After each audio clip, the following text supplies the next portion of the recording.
Welcome in for 30 books in 30 weeks. It is, what is tonight? Tonight is Friday night. That's awesome. That's awesome. I hope everybody's weekend is off to a good start. Certainly mine has been great. My daughter's home this weekend, so we've been hanging out and doing mom and daughter stuff and girl stuff, and it's just really been great.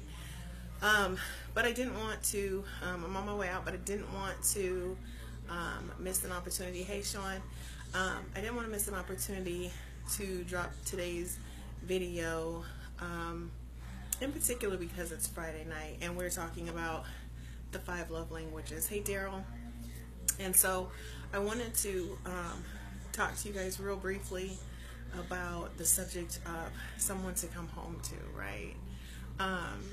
So for those of you, as you're coming in, feel free to invite somebody into the conversation. Share the video out, whichever the case. If you're catching it on the replay or on YouTube, thank you for making that extra investment to listen in. And again, feel free to share the subject matter out. And if you're just popping in for the first time and like, who's this lady? What is this all about? My name is Marcy Batista, America's #1 reality-based success and recovery trainer. I live life on Mars, and I'm sold out to my happiness. Those are the 2 most important things that anyone should know about me, whether you are a friend, intimate partner, or a client, because that's truly who I am. And what moves me and soothes me is to be able to be the spark that ignites the light for someone else to discover and embrace their star power. And through that, I'm able to do that through Ultimate Power Coaching. So I welcome each of you as you come into the video to the Ultimate Power team. It's exciting for me. What's up, Mansetta? So I want to talk really honestly about, because I'm getting ready to go out, right? Getting ready to go out, hang out with the girls. And I know that Friday nights are oftentimes a difficult time in relationships, and particularly because people want to go out, people want to hang out with their friends. The fellas want to go out with their boys, ladies want to have girls' night, whatever the case may be. Sometimes you do the couple thing, but we're talking about this week for 30 books in 30 weeks. We're talking about 5 love languages, and one of the love languages is quality time. And so I wanted to come on real briefly and talk about what that really means, and how do you manifest that in your relationships. How do you not get off track and get sidetracked and distracted by bringing other elements into your relationships? You know, one of the things that was difficult for me, because quality time is one of my top, I have 2 top love languages that are tied. It's quality time and words of affirmation. And so I can tell you this from a place of very true transparency, that for me, that quality time way back, I used to feel like that meant if we were in a relationship, we had to do everything together. We went out together, we went to movies together, we went out to dinner together, we did things, whatever. Everything was together. It was a couple thing. And I struggled, other than on the corporate side of me, to have and lead and create an independent life aside from my partner, because quality time is important to me. Here's what I learned. Your time together is of much more quality if you have something to talk about outside of the other person and outside of your jobs. And so what I mean by that is having a whole life outside of your relationship can be such a beautiful thing for your relationship. It gives your partner something to be excited about with you. It gives you something to be energized and committed to away from your partner. It gives you an identity of your own. You know, that was one of the things for me that I struggled with for so many years, was to have, what is my true identity? I didn't even know what made me happy, because I wrapped everything I did around whatever relationship I was in. And so now, navigating in a space as a single person, I had to get my footing, like, okay, who am I?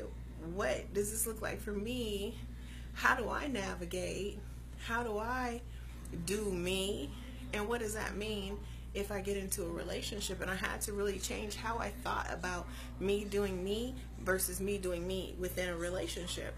And so that was one of the things that I understood, that now going forward, building for a relationship, whether it's friends or intimate partners or whatever, like I know that I have to still stay true to who I've become, right? But a lot of us don't become who we're going to be because we're waiting for the other person to catch up, or we're waiting for them to co-sign it. And I suggest, and I would argue, that you have to go out and you have to build that who you are, and then live that. Live who you are, live all of you within the confines of your relationship and the commitments that you made to one another. And that doesn't look the same for everybody. So, you know, there are all kinds of different relationship dynamics out there nowadays. And so sometimes even you'll find yourself in a situation where you and your partner are okay with a certain dynamic, but either it's non-traditional, or it's frowned upon by other people, or other people are uncomfortable or intimidated by it. And so then you kind of tend to stand down from what you want. And I would say and suggest, don't do that, because you're compromising levels of happiness for that. You're trading in happiness for that. If however you build that out works for the two of you, then that needs to be enough. It doesn't have to work for everyone else. It doesn't have to. It has to work for you and your partner. And so, again, I was thinking about this because I'm going out, so I'm getting dressed and all that kind of stuff. And, you know, the girls are all trying to figure out, hey, where do we want to go, that kind of thing. And while I'm not in a relationship, it just made me think, because I've been reading this book, about how much different those Friday night outings used to be for me. Matter of fact, I would tend to shy away from them and be like, y'all go ahead and go, I don't really feel like it. And then I would stay at home. And then if my significant other went out with his friends, I was pissed, was irritated, I felt shunned, I felt, well, that's on me. That was all on me. It wasn't ever on my partner. It was on me. Like, I had first dibs on going out if I wanted to, doing something, but I stayed in thinking that's what he wanted me to do, when in reality, more than likely, he was like, hell yeah, say yes, so I ain't gotta have you all upset because I want to go hang out. But see, he stayed true to who he was, and he still went and did what he wanted to do. And this was my story. So when I say he, I mean in every single past relationship I had, that was the story. I had one relationship where we really did everything together, and it turned out to be in an abusive relationship, because he wasn't doing things with me for the right reasons. He was doing things with me to control me and to keep an eye on me. And so understanding those dynamics, you guys, is so huge. So I encourage you, if you're not doing this, have conversations with your partner. Make sure everybody has their own thing, and encourage your partner to do their own thing, whatever that is, whether it's a hobby or a sports team or whatever the case may be. It doesn't necessarily have to be going to hang out. My point is, let each of you have your own thing aside, apart from the relationship, so that when you come together, you have things that you bring for conversation. You have things that you can bring to contribute, that you can talk about, that you can, mull over. One of the great things for me now is, because of my business, most of the people that I engage with are interested in my business. And so we end up talking a lot of times about business. Either they want to start a business, or they're asking me how mine's going, or they maybe want to write a book and they know that I'm an author. So I have a lot of things going on that builds these conversations. And so then you start finding other areas of commonality between you that you may not have ever discovered if you didn't have anything of your own that you were independently bringing to the table. So that's the message. Even though quality time is important, you have to do your part to make that time quality. Just spending time isn't investing time. So you can spend time with a person, or you can invest time with a person. And I would encourage that quality time should always be an investment in your happiness. So that's the message for tonight. Have a great Friday.